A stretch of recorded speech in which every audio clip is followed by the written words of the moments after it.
Երբ Թուրքիան եւ Թուրքմենստանը խոսում են գազատարի մասին, իսկ Եվրամիությունը նույն ընթացքում հաջուժ միլիոնավոր եվրոներ է ուղղում Հայաստանին, հարց է առաջանում։ Սա պատահական համընկնում է, թե տարածաշրջանում նոր էներգետիկ խաղի սկիզբ։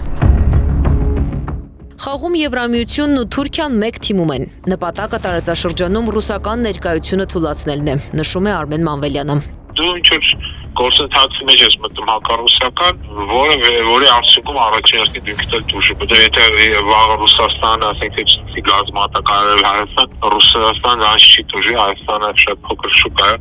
2 միլիարդ տարեկան պահանջարկով, դրանից Հայաստանն է դժել։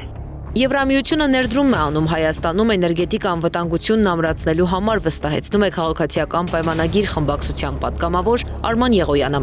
Հարցին այդ ներդրումները լրացուցիչ պարտավորություն, պայմանավորվածություն կամ կախվածություն չի առաջացնում Հայաստանի համար, պատգամավորն ասաց ոչ։ Այն որքան Հայաստանին է ձեռնտու, նույնքան եւ Եվրամիությանը։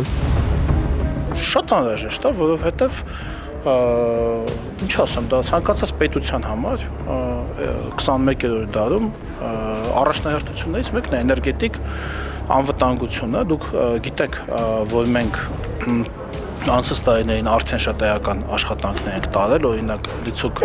արևային պանելների ծավալը գիտեք ինչքան է մեծացել, իդեպ անսպասելիորեն մեզ համար նույնիսկ։ Էներգետիկ անվտանգության մասնագետ Արթուր Ավետիսյանը կարևոր է համարում այդպիսի ներդրումները։ Նշում, այն զարգացնում է ենթակառուցվածքները, բարձրացնում համակարգի կայունությունը, տալիս այլընտրանքային կապեր, եթե ճիշտ եւ տեղին գործածվի։ Հայաստանի Հանրապետությունը պետք է հասկանա իր շահը, որովհետև ես երբ որ նայում եմ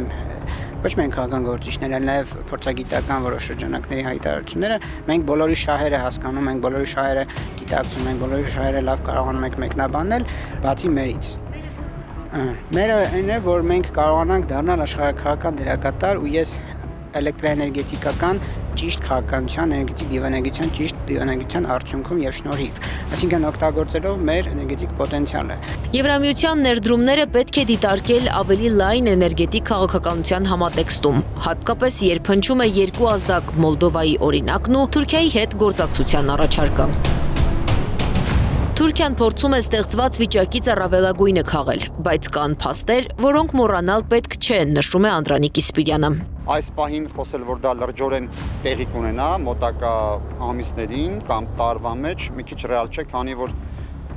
նշենք նաև այդ ծրագրին կան երկու խոշոր դեմ հանդես եկողներ, Ռուսաստանը եւ Իրանը։ Եվրամիության ներդրումները միտված են ռուսական գործոնի նվազեցմանը, սակայն ըստ փորձագետների, այդ խաղին միանալը կարող է վտանգել Հայաստանի արդեն ձևավորված էներգետիկ անվտանգությունը, իսկ Թուրքիայի շահը այս դեպքում եւս մեկ քայլ հետ գնացած Հայաստանն է լինելու։ Անիա Բաղյան, Գեգամ Ղազարյան, ABC Media։ Բաժանորդագրվեք YouTube-ի մեր ալիքին, հետևեք մեզ Facebook-ում, Telegram-ում, Instagram-ում, WhatsApp-ում եւ TikTok-ում կամ այցելեք 3w abcmedia.am պաշտոնական կայք։